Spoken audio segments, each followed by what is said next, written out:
Hello, Top Cats. This is Mrs. Martin, and I'm here to read another story to you all. I'm at home this weekend, and it's a little bit chilly, so I'm snuggled up in my blanket, and I'm ready to read you a story. So this one is called The Snatchabook, and it says, "Who's stealing all the stories?" And this is another one of my favorites. As you all know, I only like to read aloud my favorite stories. So let's see what The Snatchabook is all about. Okay, ready? Here we go. So we can make sure you guys can see the pictures. Okay. Yeah. Okay. One dark, dark night in Burrow Down, a rabbit named Eliza Brown found a book and settled down when a Snatchabook flew into town.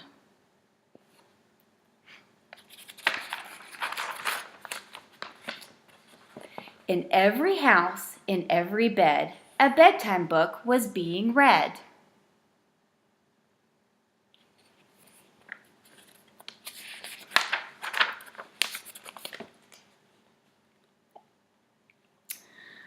The tales of dragons spitting flames, witches playing spooky games, pirates on the seven seas, princes trying to sleep on peas, and every child in every bed listened hard to each word said.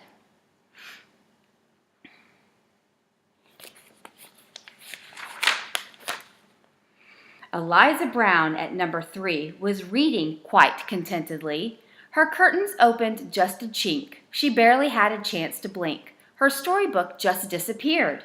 Eliza found that very weird.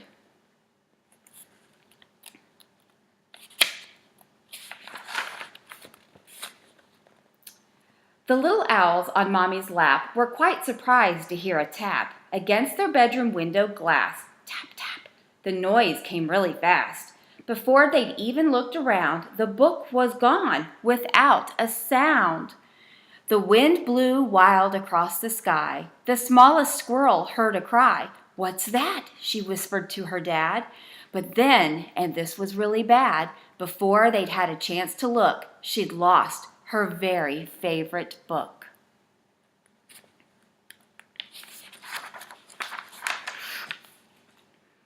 And so it went night after night. Books disappeared from left and right. 5 books here and 6 books there. The shelves began to look quite bare. In Burrow Downs the rumors spread, a book thieves under every bed. Eliza Brown at number 3 was keen to solve the mystery.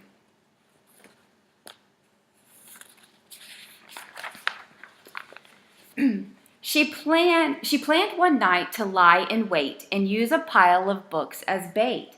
Long hours passed without a peep. She'd nearly fallen fast asleep when suddenly Eliza heard a flap of wings. A bat? A bird?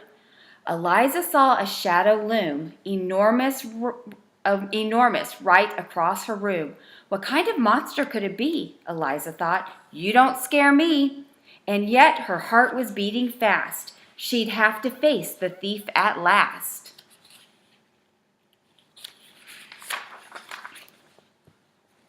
She threw the window open and shouted to the thing outside, "Stop stealing our books right now! Just give them back, I don't care how!"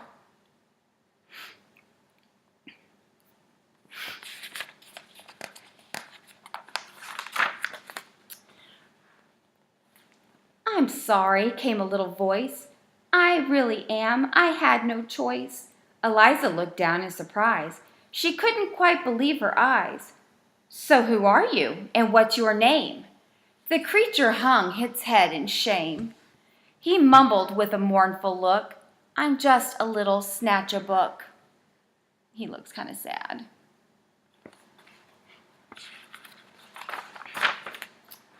Eliza nodded solemnly. She sat the creature on her knee. "You can't just come and help yourself to every book on every shelf."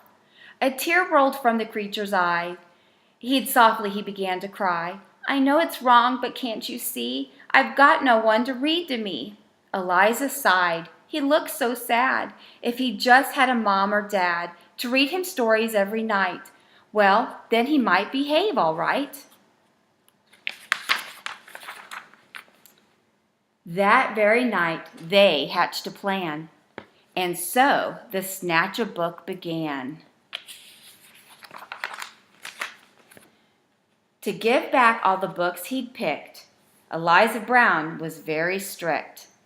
Then, trying hard to prove himself, he stacked them neatly on each shelf. Oops.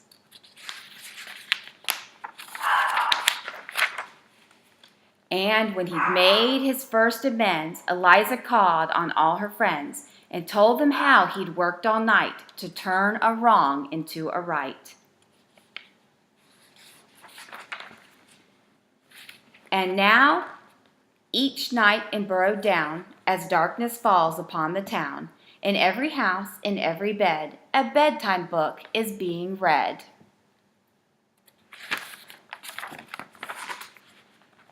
And if you take a closer look, you might just see the Snatchabook perched happily on someone's bed, listening hard to each word said.